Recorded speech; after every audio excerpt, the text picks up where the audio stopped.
السلام عليكم ورحمة الله تعالى وبركاته. الحمد لله على توفيقه وإحسانه، والشكر له على فضله وامتنانه. أحمده ربي حمدا كما يليق بجلاله وعظيم سلطانه، وأصلي وأسلم على نبينا محمد وعلى آله وصحبه وأنصاره. اللهم علمنا ما ينفعنا وانفعنا بما علمتنا إنك أنت العليم الحكيم. Brothers and sisters, today I'm going to talk about Islamophobia and why Islam or why Muslims are targeted. So this topic is a very wide topic, and unfortunately we have only 30 minutes, so I'll try to talk about the most important things in brief. So first of all, I want to talk about what is Islamophobia and when did Islamophobia start, when did it begin, and why Muslims are targeted, why Islam is targeted as a religion, and what is our role regarding this matter.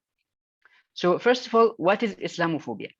Now, in most the Western resources, they say that Islamophobia is irrational fear of Islamist terrorism. So you might think, okay, this is irrational fear. Irrational fear is Islamophobia. So what would you call the rational fear? It doesn't make sense. So this is a wrong definition. So the real definition of Islamophobia, the true definition is Islamophobia is a prejudice against Muslims, or Islamophobia is a hatred or fear of Muslims or of Muslims policies and Muslim cultures. Okay.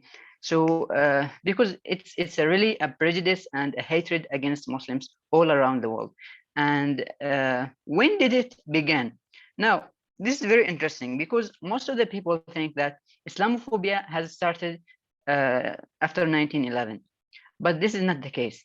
Islamophobia has started 1400 years ago, at the time of the Prophet Muhammad sallallahu alaihi wasallam.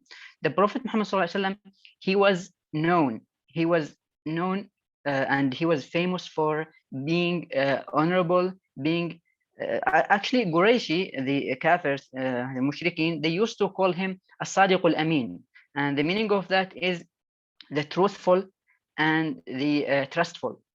Okay, so the trustful and the truthful, Al-Amin, As-Sadiq.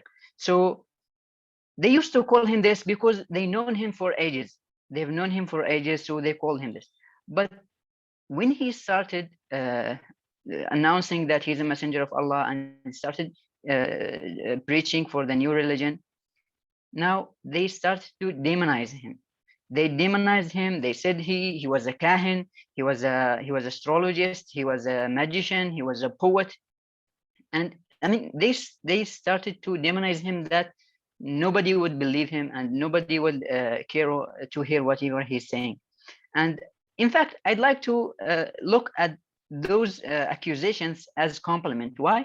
Because this compliment, a magician, astrologist, and a poet, they describe how beautiful was the Quran, because they could not explain how very what we call it eloquent was the Quran.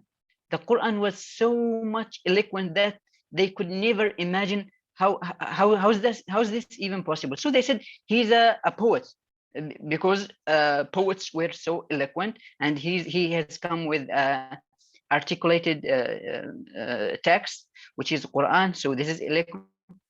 So, and magician because they thought that his words, they were so much beautiful. They were deluding us because of their beauty. And they thought that he's astrological because he gave information about old people, about previous centuries, previous ages. So they thought that he's astrologist. And that's why I'd like to call these things, to consider these things as compliments. But anyways, they wanted to demonize him, although they knew that he was As-Sadiq al-Amin, the truthful and the trustful. Now, Islam is facing the same thing nowadays. Islam is innocent. Islam is truthful. Islam is trustful. Why I'm saying this? I'm not claiming this because I'm a Muslim. No, but because this is what you find in Muslim textbooks, this is what you find in the Holy Quran, this is what you find in Hadith, and this is what you find among the ulama. Okay, so Islamic tradition is all about trust and truth.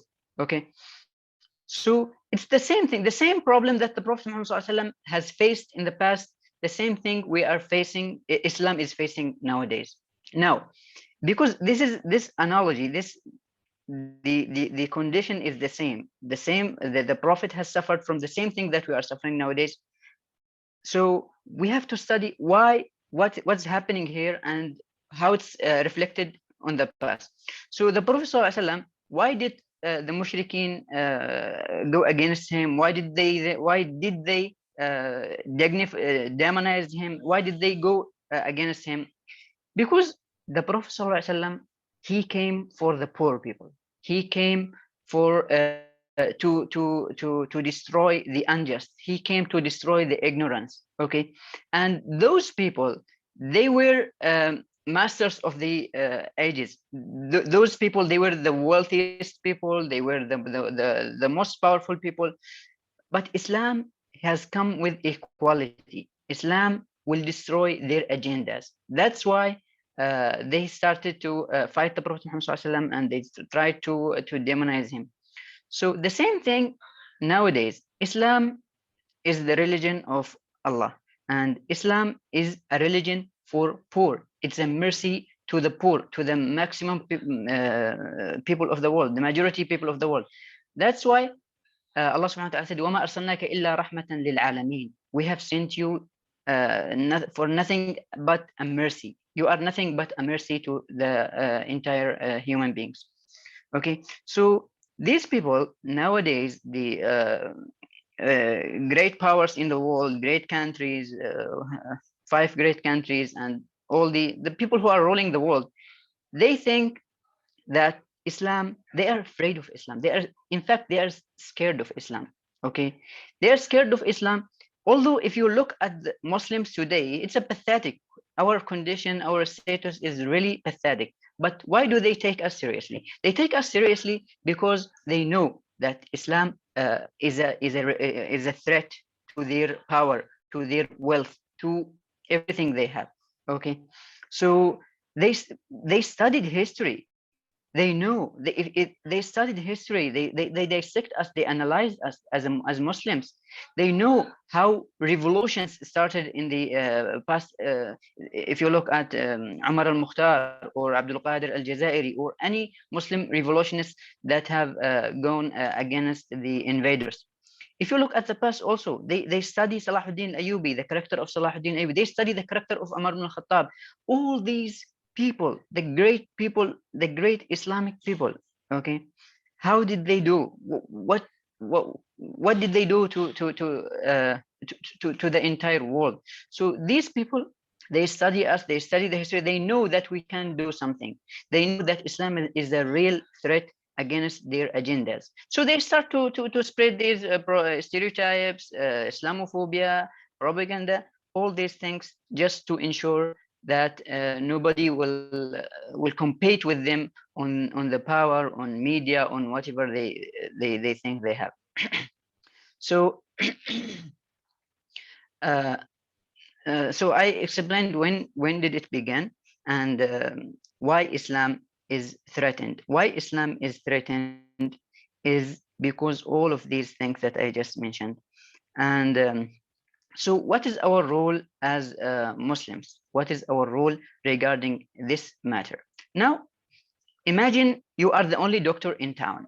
Okay, you are the only doctor in town, and there are people suffering of a severe fever, of a severe due to a deadly sickness or illness. And now, if you decided to stay still and to not go move and help the other people, so isn't this considered as a betrayal? Because you are the only doctor, you are the one who knows how to solve these problems. Okay, so we as Muslims, Islam as a religion is the doctor of the entire human beings. Actually, وَمَا أَرْسَلْنَاكَ إِلَّا رَحْمَةً لِلْعَالَمِينَ. We have sent you for nothing but a mercy to the human being. It means you are the only doctor who can cure, who can solve all these people's problems. Now, if you look at the world, all of I mean, all of us will definitely see how this is unjust world, how, you know, only one how to say 1% of the people, okay, sorry, 1% of the entire population of the earth is having 99% of the wealth of the entire planet, okay, and around 26 people is having more than 99% of sorry, half of the wealth is owned by 26 people in the world, okay. So this is a real problem. This would never happen, despite that there are people are dying of hunger,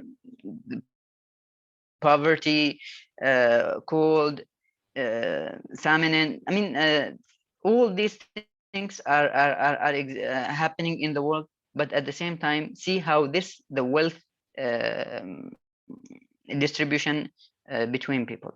So with Islam, this will never be the situation. It's proven that at certain ages of Islamic Khilafat, there was 0% poverty. Okay, there was 0% poor people in the world at the time of Umar ibn Abdul Aziz. You would suffer a lot to find someone to do sadaqah to. Okay, so it will never be the same with Islam ruling the world. So because with Islam there is zakah, there is this distribution of the wealth, everything would be I mean, this percentage, the difference between the percentage of distribution of the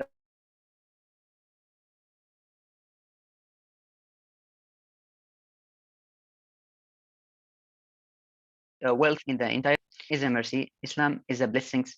So we as Muslims, what we have to do to save the entire world from this. Now, it's really ironic how to say that Muslims are suffering around the world.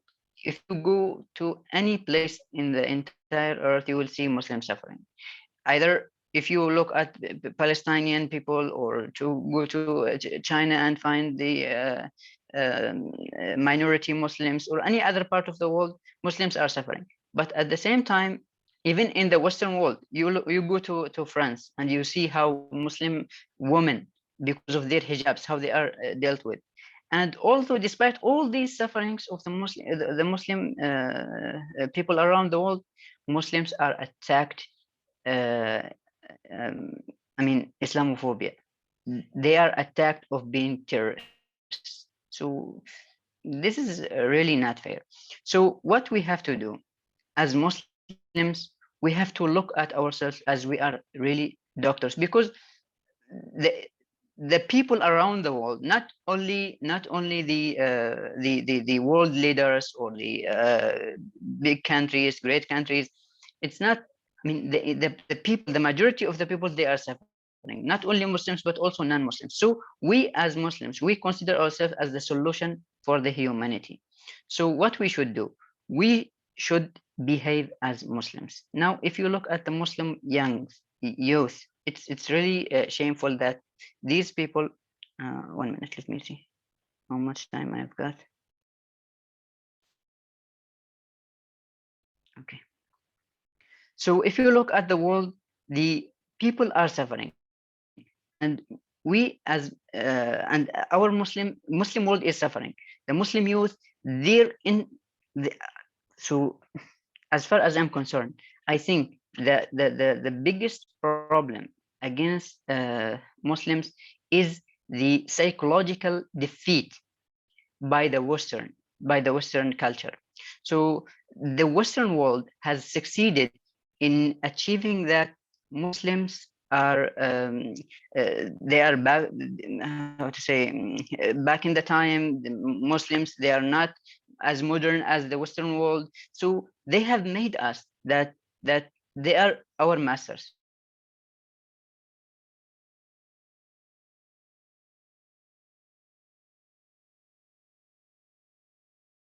Okay. They made us. They are participated in the modern age. They have invented technology, and we have nothing to do with that. Although, if you go back in time, and you will see that Islam has the biggest contribution in science, in establishing of the modern age and science, because what Muslims did, Muslims has taken the ancient how to say knowledge, ancient books, and translate them to the European people. So the Europeans, they took Islamic knowledge, and then they use that for technology and so on.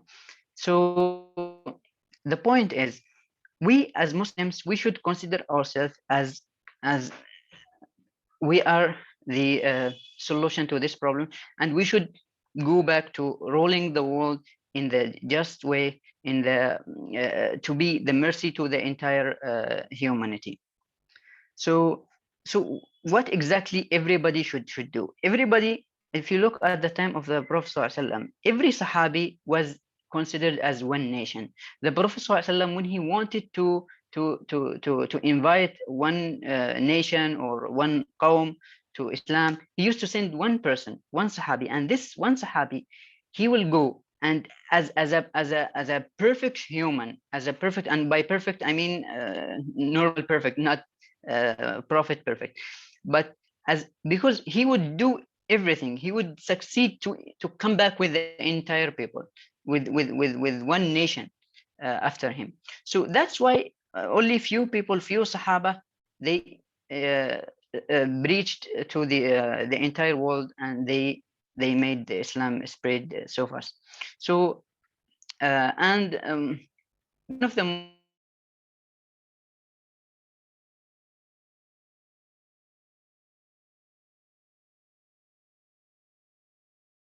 most ridiculous things by a sword, and that is very funny, because what is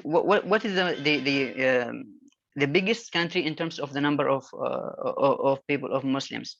It's Indonesia. Tell me, what army went to Indonesia to make them to force them to become Muslims? What army? There was no army went to Indonesia. Okay, and most of the countries had no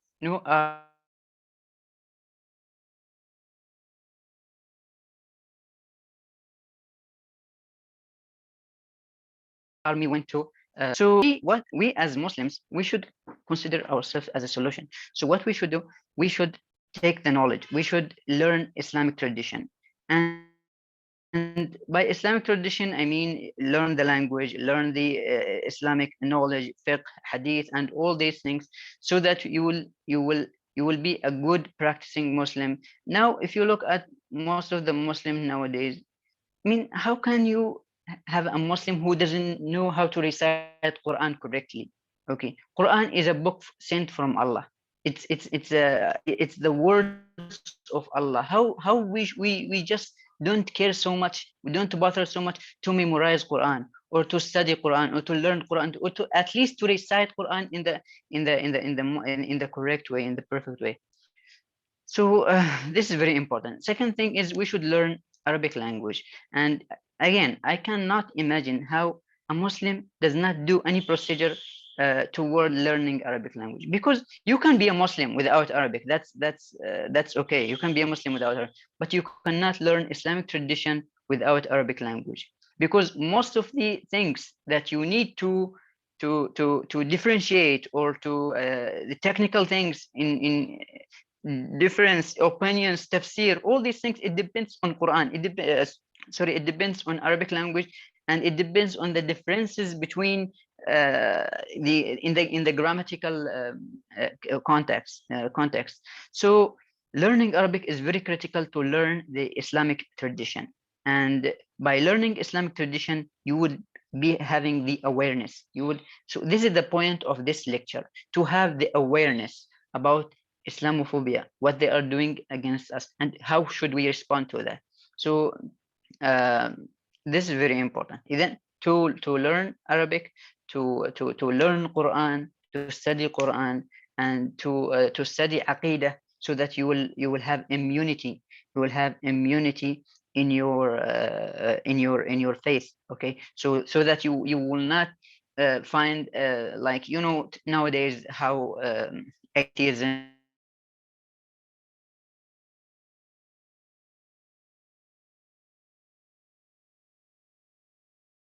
and secularism has made science cannot be tested, and science is atheist. Darwinism, or this evolution theory, is the solution for everything, and that's it. Okay, so they have made science look atheist, which is not, which like atheism or Darwinism or this evolution theory has failed to explain anything. Okay, so again, another thing that Muslims have to do, which is, I think it's the most important thing, and the most how to say, critical thing, is that purifying our souls as a Muslim. If you want to have a perfect Muslim community, you need to have perfect Muslim souls for different for individuals. And Imam al-Busti said, أقبل على النفس واستكمل فضائلها فأنت بالروح لا بالجسم إنسان. Go toward your soul and try to complement your soul. Sorry, not complement, but purify your try to perfect your soul, because you are human by your soul, not by your body, because we share the same body with animals. Okay, and humans are considered as articulated animals. Okay, so just because of your soul, you are human. Other than that, you are just animal. So عليك بالنفس فاستكمل فضائلها. You should perfect your soul. That's very important. How much time I have got left? You can speak 5 minutes.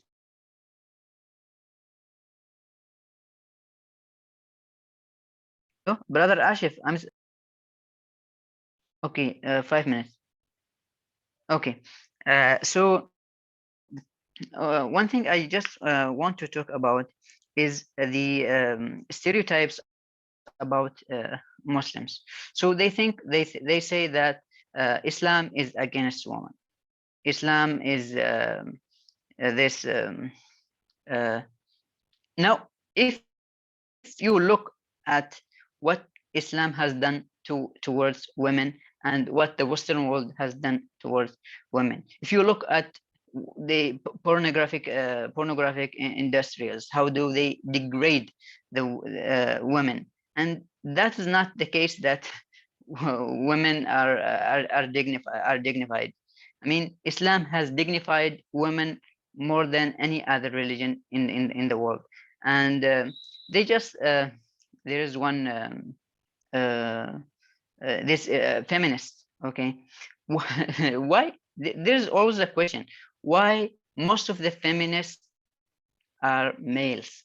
I mean, if you look at feminists, most of them are males, because by asking to free women, they look forward to see the naked woman. That's the case. Okay, and there was a story between one Muslim lady and her friend, which is not Muslim, and she introduced her to his fiancé. Okay, so and then the Muslim woman started talking about Islam and how good is Islam. And then that woman said, why do you cover your hair, and your husband or your man doesn't cover his hair? So the Muslim woman looked at her fiancé and said, and her fiancé, he was a bald man. I mean, he was bald, and she asked him, "Look at your fiancé. Don't you think he's attractive?" She said, "Yes, he's attractive." And the Muslim woman said, "Now imagine if you are bald and you are covered. If you are bald," she asked his fiancé, her fiancé. She asked him, if your fiance is bald, okay, the woman is bald, would you still marry her? So he was shocked. He couldn't answer that question because he wanted to say that the hair on the woman is different from the hair on the man.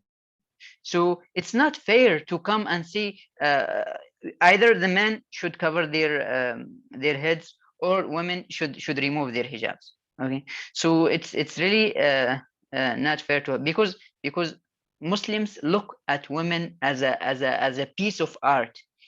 Everything is everything in the woman's character is something beautiful, something that you will get attracted to, something that is so much beautiful, so much alluring that that it will take your mind.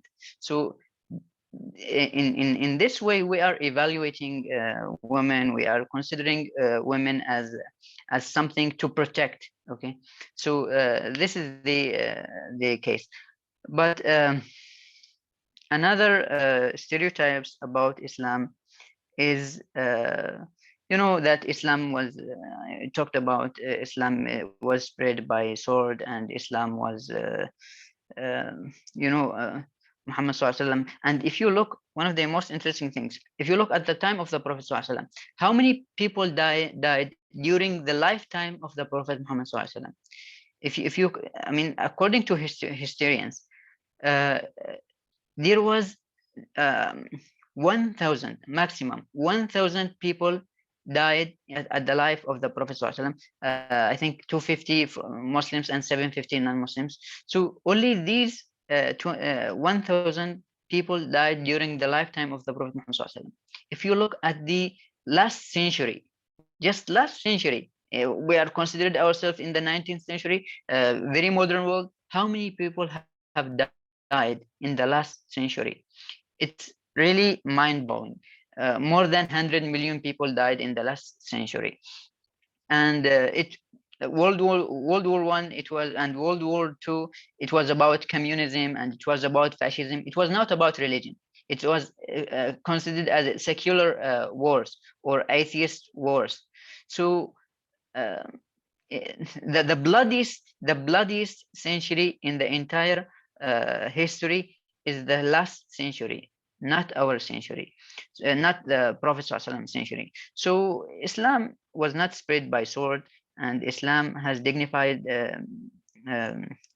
women, and Islam is the solution for humanity. And thank you so much.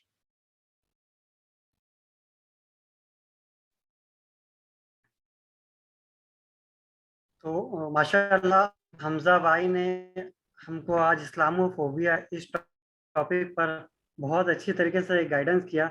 और जैसे कि उन्होंने last में एक बात बोली कि इस्लाम ही humanity का सॉल्यूशन है, इस्लाम ही सॉल्यूशन है ह्यूमैनिटी के लिए। तो बहुत अच्छी तरीके से उन्होंने हमको इस्लामोफोबिया इस टॉपिक के बारे में आगाह किया और सही तरीके से हमको रहनुमाई की।